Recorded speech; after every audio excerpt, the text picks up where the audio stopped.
We are aware that during 2020, Northeast Delhi witnessed riots, and a public servant, an officer of the Intelligence Bureau, Ankit Sharma, was brutally murdered. Yesterday, the trial court has delivered a verdict. This verdict is very significant because it lends credibility and it also ensures that justice is delivered to the family members of the deceased Ankit Sharma. मैं अगर हिंदी में कहूं, कल एक ऐतिहासिक फैसला दिल्ली दंगों को लेकर न्यायपालिका ने दिया है और ये फैसला ऐतिहासिक भी है और सुनिश्चित भी करता है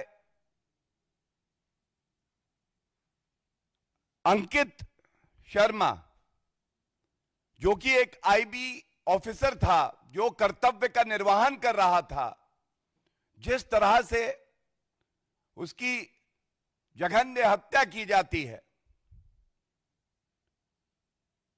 5 लोगों को इसमें दोषी ठहराया गया है. और सबसे पहले बहुत जिम्मेदारी और प्रमुखता से एक बात मैं उठाना चाहूंगा.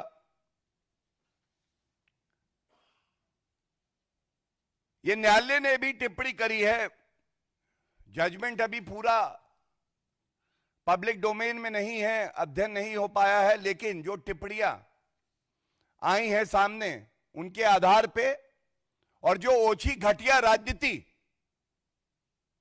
पापी आपके कन्वीनर अरविंद केजरीवाल गिद्ध संस्कृति का प्रतीक कांग्रेस पार्टी सोनिया गांधी और राहुल गांधी ने करी है, वो आपके समक्ष न्यायालय की टिप्पणियों के बाद जरूर रखूंगा. इसमें जो प्रमुख अभियुक्त था ताहिर हुसैन, ये ताहिर हुसैन की तस्वीर, जब ये जघन्य अपराध हुआ तब वो आम आदमी पार्टी का पार्षद था निर्वाचित. अरविंद केजरीवाल का खासम खास और नफरत करने वाला कानून से और हिंदुओं से. आज ताहिर हुसैन के खिलाफ 302 धारा इंडियन पीनल कोड की, 365 kidnapping, 153A promoting enmity between different groups, ये मामला सिद्ध हुआ और उसको सजा हुई है. इसके साथ 4 और लोग हैं, जावेद, अनास, नजीम और कासिम, जिनको सजा हुई है. जो बात न्यायालय ने कही है, मैं एक पंक्ति पढ़ रहा हूं. ही, Hussain, Tahir Hussain, instigated the mob when Ankit came forward towards this mob. जब अंकित शर्मा अपने कर्तव्य का पालन करके भीड़ के सामने आता है, तो ताहिर हुसैन वो गुंडा है जो आम आदमी पार्टी में अरविंद केजरीवाल का दाहिना हाथ था, जिसने भड़काऊ बयान दिए और जिसने इस पूरी घटना को अंजाम दिया. और आगे कोर्ट कहता है, when the accused persons were acting in pursuance to a conspiracy and common object to kill Hindus. It covered killing of Ankit as well, for the reasons that Ankit was killed because he was a Hindu.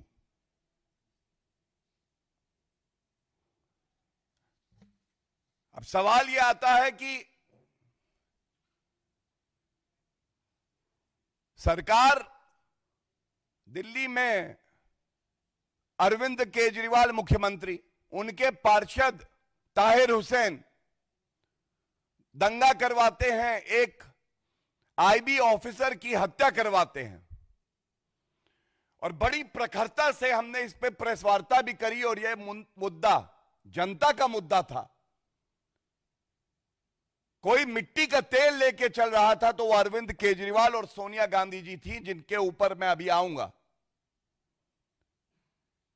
और मुझे याद है जब संसद के पटल पर मार्च 2020 में यह मुद्दा आया तो गृह मंत्री श्री अमित शाह जी ने एक वक्तव्य दिया था। उन्होंने कहा था कि जो भी आरोपी है ये बख्शा नहीं जाएंगे, एक एक को पकड़ेंगे और इनको सजा होगी। और आज जब ये फैसला आया है तो ये कहना गलत नहीं होगा कि ये न्याय की जीत है, ये जनता की जीत है, ये कानून की जीत है, ये संविधान की जीत है। ये सवाल जरूर पूछे जाएंगे, अरविंद केजरीवाल जी आप ये प्रेस वार्ता देख रहे हैं, कहीं छुपिएगा मत, जैसे आप जब ताहिर हुसैन पकड़ा गया था छुप गए थे, एक शब्द आपके मुख से नहीं निकला था, पार्टी से आपने निष्कासित नहीं किया था, उसको राजनीतिक संरक्षण दिया था। आज ये सवाल आपसे पूछा जाएगा, क्या आप बाहर निकल के आज देश की जनता और दिल्ली की जनता से माफी मांगेंगे? आज ये भी पूछा जाएगा किन कारणों की वजह से आपने ये नफरत फैलाई, आपके इशारे पे ताहिर हुसैन ने ये किया, ये जनता को विश्वास है, और ये राजनीतिक संरक्षण क्यों दिया जा रहा था ताहिर हुसैन को? तीसरा जो बड़ा सवाल है, जो अरविंद केजरीवाल और सोनिया गांधी दोनों को उत्तर देना चाहिए, जब कानून अपना काम करता है, पुलिस अपना काम करती है, आईबी का हमारा जो अफसर है वो अपना काम करता है, तो ऐसा क्यों है कि घटिया ओछी राजनीति करने के लिए सोनिया गांधी और अरविंद केजरीवाल जाने जाते हैं, गिद्ध बन के लाशों पे जो राजनीति करते हैं और पीड़ित परिवार के साथ नहीं खड़े होते हैं। ये खड़े होते हैं आरोपी के साथ, क्योंकि आरोपी का धर्म इन्हें दिखाई देता है, वो इनका वोट बैंक है। तो ऐसा अरविंद केजरीवाल आपने क्यों किया, यह पूछा जाएगा। और सबसे प्रमुख बात, क्यों अरविंद केजरीवाल से आज भी ताहिर हुसैन के तार जुड़े हैं? ताहिर हुसैन को राजनीतिक संरक्षण कोई दे रहा है तो अरविंद केजरीवाल आज भी दे रहे हैं। अमानतुल्लाह खान का आज का बयान, अमानतुल्लाह खान का बयान यह कहता है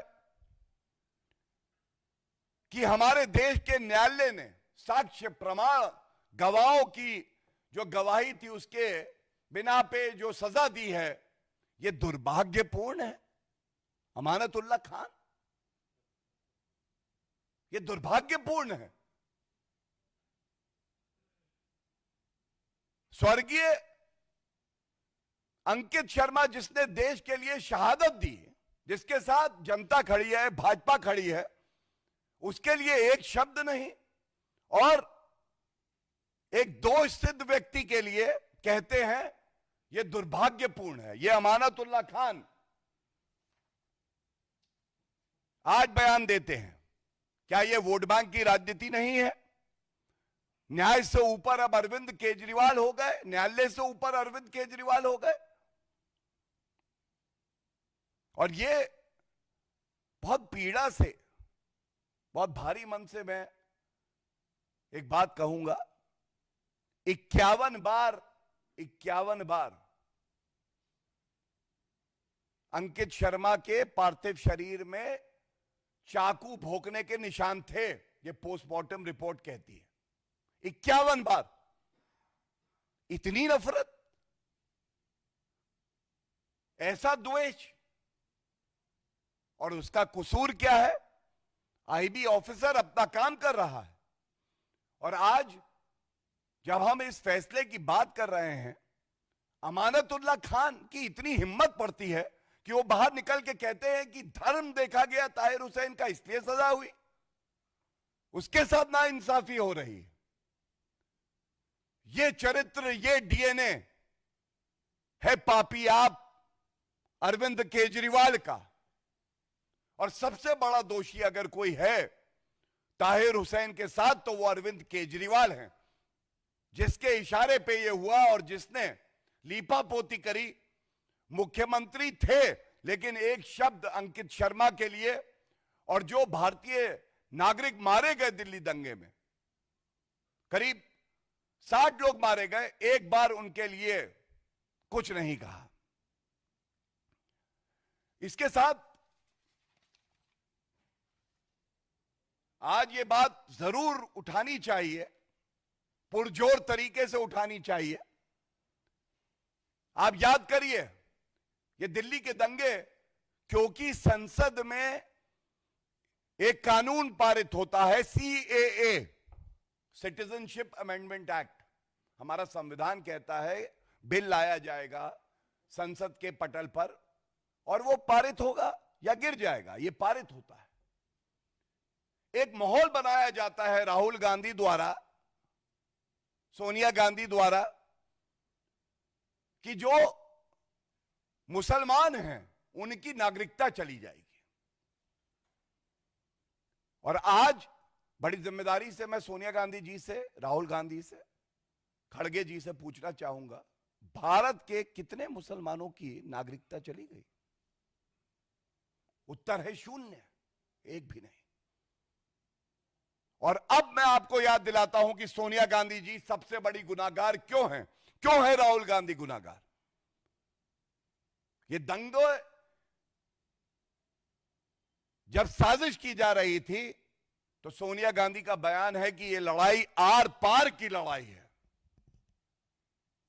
घर से निकलो, आर पार की लड़ाई लड़ो। मैं पूछना चाहता हूं, जब किसी की नागरिकता जा नहीं रही थी, संविधान में कानून पारित होता है, तो ये आर पार की लड़ाई किससे थी? कारण क्या था? और सोनिया गांधी जी ने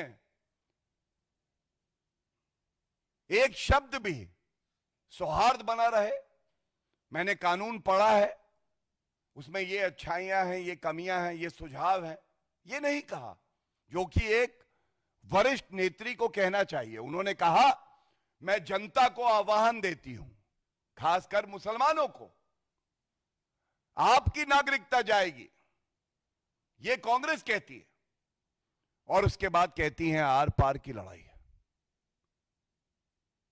जब ऐसे भड़काऊ बयान कोई वरिष्ठ नेत्री धर्म के चश्मे से देख के देगी और दंगा होगा, तो उसकी जिम्मेदारी सोनिया गांधी जी को भी लेनी पड़ेगी।